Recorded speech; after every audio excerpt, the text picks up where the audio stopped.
Hey guys, so today I'm going to be doing an install just like this one here with my boost gauge that I just did in my WRX. So the boost gauge in the aircon vent, I'm going to be installing it in my mate's Hawko over here. So we've got our Turbo Smart boost gauge just down here, just like that, and it's going to be going straight in his aircon vent, which is just nice and in there, all nice and stock for now. We'll be feeding it underneath in the footwell through the firewall. You can see a grommet just on this side here is where it's going, straight in there. We'll be tapping off the boost line to the blow off valve.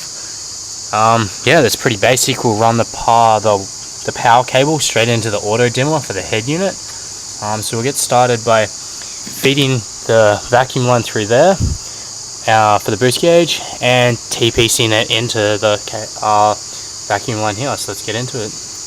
Okay guys, so first thing we're going to do in the inside here is we're going to drill it out. So we get rid of this, the thing that opens and closes the vent, and then we'll use a Dremel to sand it back so it's just that outer ring.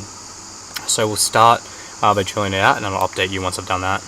Okay, so I've now drilled out the little spinny thing in the middle that adjusts the vent at the back, and now I'm going to use my little Dremel just here to sand back all the vents just here. So it just sits in that outside ring, and then just a little bit of sanding on that, and the 42mm gauge will sit perfectly inside it. So let's jump into doing that now. Okay, so the hole in the vent is drilled. Now we just need to take the dash off and drill a hole up into the aircon piping at the back there from straight underneath the dash, and feed the vacuum and two cables for the boost gauge. So the negative and the positive, which is basically just the dimmer, so when you turn your lights on it lights up. So let's do that now. Okay guys, so I have the three wires, the vacuum for the boost gauge, the positive for the lights, and the ground fed through from the back of the dash under there, and the vacuum line runs all the way through the grommet back into the engine bay.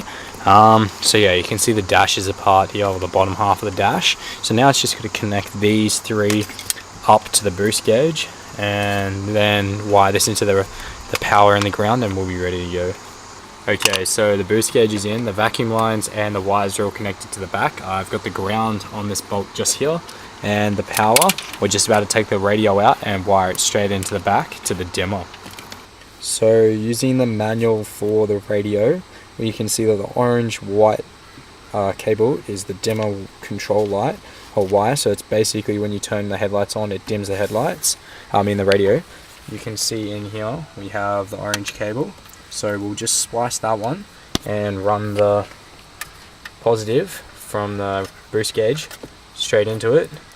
So you can see where we've joined our power cable into the dimmer control light wire thing there, and then when we go across and turn our parkers on, or the headlights, the gauge lights up. So perfect, that's all done. Now just to put all the dash back together. Okay, so we have the boost gauge all installed, all the wiring done. You can see it turns on and off with the lights. Everything's all back together. The car's nice and clean, gave it a good vacuum. Now it's time to go take it for a drive.